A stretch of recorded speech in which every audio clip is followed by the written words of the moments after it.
अर्थ ब्रह्मा जी का भगवत धाम दर्शन और भगवान के द्वारा उन्हें चतुश्लोकी भागवत का उपदेश। श्री सुखदेव जी ने कहा, परीक्षित, जैसे स्वप्न में देखे जाने वाले पदार्थों के साथ उसे देखने वाले का कोई संबंध नहीं होता, वैसे ही देह आदि से अतीत अनुभव स्वरूप आत्मा का माया के बिना दृश्य पदार्थों के साथ कोई संबंध नहीं हो सकता।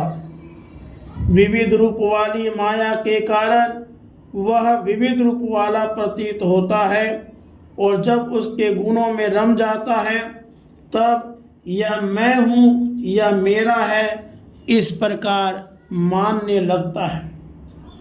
किंतु जब यह गुणों को शुद्ध करने वाले काल और मोह उत्पन्न करने वाली माया इन दोनों से परे अपने अनंत स्वरूप में मोह रहित होकर रमन करने लगता है, आत्माराम हो जाता है, तब यह मैं मेरा का भाव छोड़कर पूर्ण उदासीन गुणातीत हो जाता है।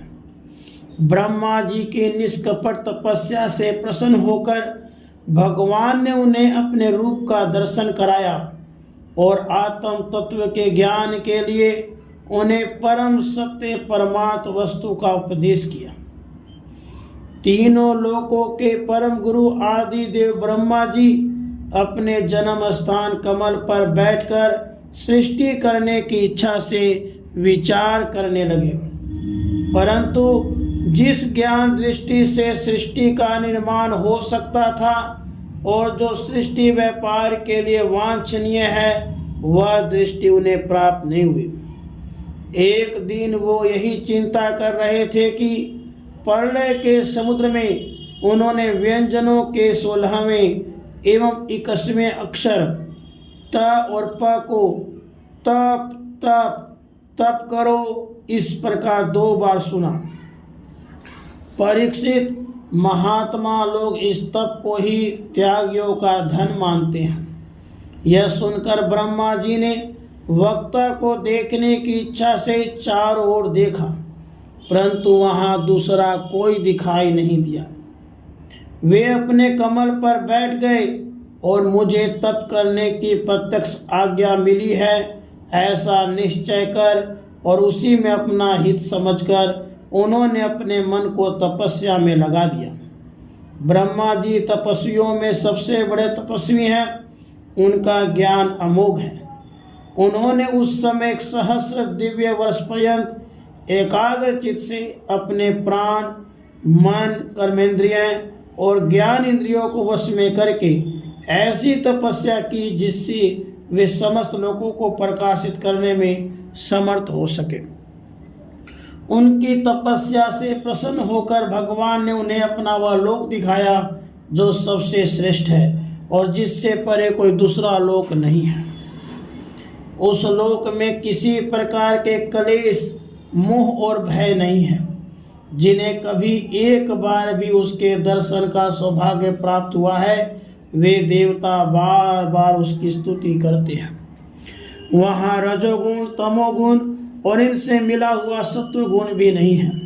वह न काल की दाल गलती है, न माया ही कदम रख सकती है। फिर माया के बाल बच्चे तो जा ही कैसे सकते हैं। वहाँ भगवान के वे पार्षद निवास करते हैं जिनका पूजन देवता और दैत्य दोनों ही करते हैं। उनका उज्ज्वल आभा से युक्त श्याम शरीर, शतदल कमल के समान कोमल नेत्र और पीले रंग के वस्त्र से शोभायमान है। अंग अंग से राशि राशि सौंदर्य बिखरता रहता है। वे कोमलता की मूर्ति हैं। सभी की 4 भुजाएं हैं। वे स्वयं तो अत्यंत तेजस्वी हैं ही, मणि जटित सुवर्ण के प्रभा में आभूषण भी धारण किए रहते हैं। उनकी छवि मूंगे, वैदुर्य मणि और कमल के उज्ज्वल तंतु के समान है। उनके कानों में कुंडल, मस्तक पे मुकुट और कंठ में मालाएं शोभायमान हैं। जिस प्रकार आकाश बिजली सहित बादलों से शोभायमान होता है, वैसे ही वह लोक मनोहर कामनियों की कांति से युक्त महात्माओं के दिव्य तेजोमय विमानों से स्थान स्थान पर सुशोभित होता रहता है। उस वैकुंठ लोक में लक्ष्मी जी सुंदर रूप धारण करके अपने विविध विभूतियों के द्वारा भगवान के चरण कमलों की अनेक प्रकार से सेवा करती रहती है। कभी कभी जब वे झूले पर बैठकर अपने प्रियतम भगवान की लीलाओं का गायन करने लगती है, तब उनके सौंदर्य और सुरभि से उन्मत्त होकर भौरे स्वयं उन लक्ष्मी जी का गुणगान करने लगते हैं। ब्रह्मा जी ने देखा कि उस दिव्य लोक में समस्त भक्तों के रक्षक लक्ष्मीपति, यज्ञपति एवं विश्वपति भगवान विराजमान है। सुनंद, नंद, परबल और अरहन आदि मुख्य मुख्य पार्षदगण उन प्रभु की सेवा कर रहे हैं। उनका मुख कमल प्रसाद मधुर मुस्कान से युक्त है। आंखों में लाल लाल डोरियां हैं, बड़ी मोहक और मधुर चितवन है। ऐसा जान पड़ता है कि अभी अभी अपने प्रेमी भक्त को अपना सर्वस्व दे देंगे। सिर पर मुकुट, कानों में कुंडल और कंधे पर पीतांबर जगमगा रहा है। वक्षस्थल पर एक सुनहरी रेखा के रूप में श्री लक्ष्मी जी विराजमान हैं और सुंदर 4 भुजाएं हैं। वे एक सर्वोत्तम और बहुमूल्य आसन पर विराजमान हैं।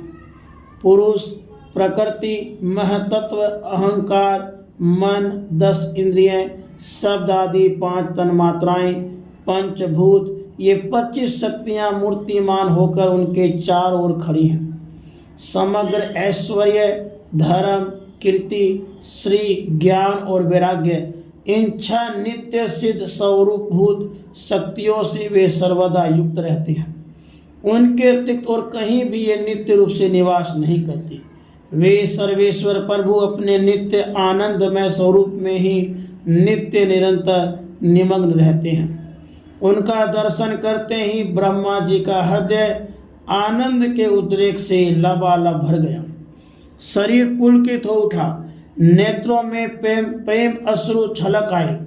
ब्रह्मा जी ने भगवान के उन चरण कमलों में, जो परम हंसों के निवृत्ति मार्ग से प्राप्त हो सकते हैं, सिर झुकाकर प्रणाम किया। ब्रह्मा जी के प्यारे भगवान अपने प्रिय ब्रह्मा को प्रेम और दर्शन के आनंद में निमग्न शरणागत तथा प्रजा सृष्टि के लिए आदेश देने के योग्य देखकर बहुत प्रसन्न हुए। उन्होंने ब्रह्मा जी से हाथ मिलाया और मंद मुस्कान से अलंकृत वाणी में कहा। श्री भगवान ने कहा, ब्रह्मा जी, तुम्हारे हृदय तो समस्त वेद व ज्ञान विद्यमान है। तुमने सृष्टि रचना की इच्छा से चिरकाल तक तपस्या करके मुझे भली भांति संतुष्ट कर दिया है। मन में कपट रखकर योग साधन करने वाले मुझे कभी प्रसन्न नहीं कर सकते। तुम्हारा कल्याण हो, तुम्हारी जो अभिलाषा हो वही वर मुझसे मांग लो, क्योंकि मैं मुंह मांगी वस्तु देने में समर्थ हूँ। ब्रह्मा जी, जीव के समस्त कल्याणकारी साधनों का विश्राम पर्यवसान मेरे दर्शन में ही है। तुमने मुझे देखे बिना ही उस शून्य जल में मेरी वाणी सुनकर इतनी घोर तपस्या की है। इसी से मेरी इच्छा से तुम्हें मेरे लोक का दर्शन हुआ है। तुम उस समय सृष्टि रचना का कर्म करने में किम कर्तव्य विमूढ़ हो रहे थे। इसी से मैंने तुम्हें तपस्या करने की आज्ञा दी थी, क्योंकि निष्पाप तपस्या मेरा हृदय है और मैं स्वयं तपस्या का आत्मा हूँ। मैं तपस्या से ही इस संसार की सृष्टि करता हूँ, तपस्या से ही उसका धारण पोषण करता हूँ और फिर तपस्या से ही इसे अपने में लीन कर देता हूँ। तपस्या मेरी एक दुर्लंघ्य शक्ति है। ब्रह्मा जी ने कहा, हे भगवान, आप समस्त प्राणियों के अंतःकरण में साक्षी रूप से विराजमान रहते हैं। आप अपने अप्रतिहत ज्ञान से यह जानते ही हैं कि मैं क्या करना चाहता हूँ। नाथ, आप कृपा करके मुझ याचक की यह मांग पूरी कीजिए कि मैं आपके रूप रहित आपके सगुण और निर्गुण दोनों ही रूपों को जान सकूं। आप माया के स्वामी हैं, आपका संकल्प कभी व्यर्थ नहीं होता। जैसे मकड़ी अपने मुंह से जाला निकालकर उसमें कीड़ा करती है और फिर उसे अपने में लीन कर देती है, वैसे ही आप अपनी माया का आश्रय लेकर इस विविध शक्ति संपन्न जगत की उत्पत्ति, पालन और संहार करने के लिए अपने आप को ही अनेक रूपों में बना देते हैं और क्रीड़ा करते हैं।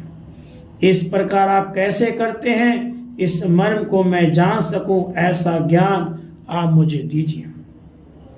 आप मुझ पर ऐसी कृपा कीजिए कि मैं सजग रहकर सावधानी से आपकी आज्ञा का पालन कर सकूं और सृष्टि की रचना करते समय भी कर्तापन आदि के अभिमान में बंध न जाऊं।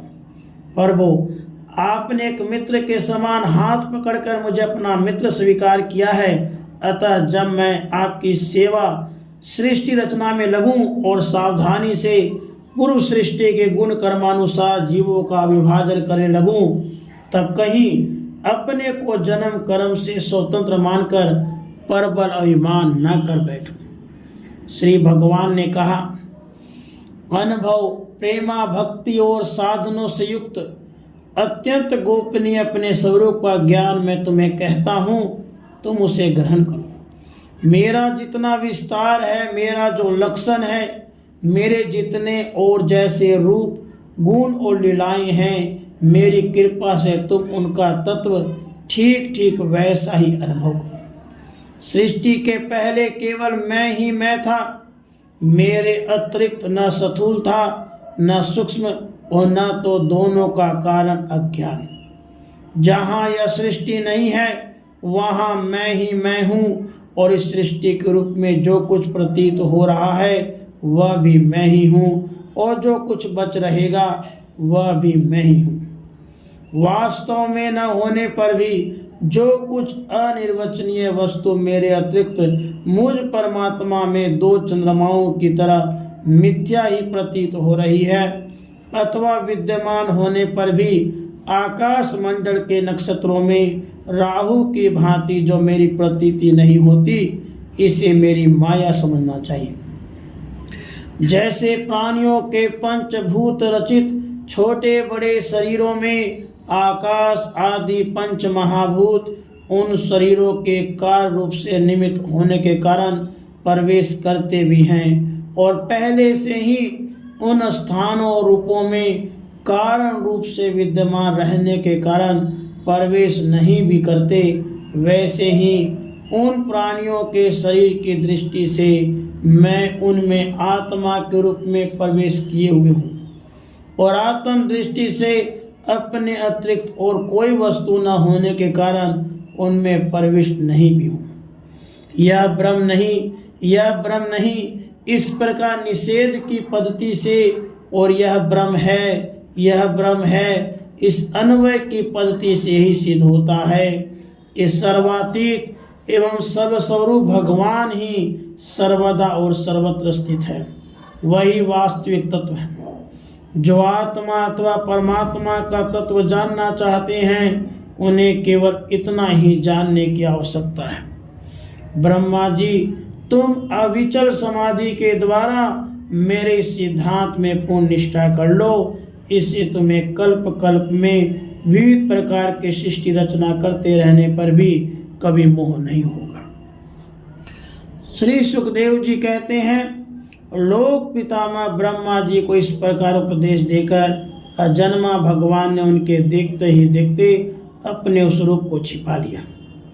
जब सर्वभूत स्वरूप ब्रह्मा जी ने देखा कि भगवान ने अपने इंद्रिय गोचर स्वरूप को हमारे नेत्रों के सामने से हटा लिया है, तब उन्होंने अंजलि बांधकर उन्हें प्रणाम किया और पहले कल्प में जैसे सृष्टि थी उसी रूप में इस विश्व की रचना की। एक बार धर्मपति प्रजापति ब्रह्मा जी ने सारी जनता कल्याण हो अपनी सवाद की पूर्ति के लिए विधि पूर्वक यम नियमों को धारण किया। उस समय उनके पुत्रों में सबसे अधिक प्रिय परम भक्त देवर्षि नारद जी ने मायापति भगवान की माया का तत्व जानने की इच्छा से बड़े संयम, विनय और सौम्यता से अनुगत होकर उनकी सेवा की और उन्होंने सेवा से ब्रह्मा जी को बहुत ही संतुष्ट कर लिया। परीक्षित, जब देवर्षि नारद ने देखा कि मेरे लोक पितामह पिताजी मुझ पर प्रसन्न हैं, तब उन्होंने उनसे यही प्रश्न किया जो तुम मुझसे कर रहे हो। उनके प्रश्न से ब्रह्मा जी और भी प्रसन्न हुए। फिर उन्होंने यह 10 लक्षण वाला भागवत पुराण अपने पुत्र नारद को सुनाया, जिसका स्वयं भगवान ने उन्हें उपदेश किया था। परीक्षित, जिस समय मेरे परम तेजस्वी पिता सरस्वती के तट पर बैठकर परमात्मा के ध्यान में मग्न थे, उस समय देवर्षि नारद जी ने वही भागवत उन्हें सुनाया। तुमने मुझसे जो ये प्रश्न किया कि विराट पुरुष से इस जगत की उत्पत्ति कैसे हुई, तथा दूसरे भी जो बहुत से प्रश्न किए, उन सब का उत्तर मैं उसी भागवत पुराण के रूप में देता हूँ। राधे कृष्ण। राधे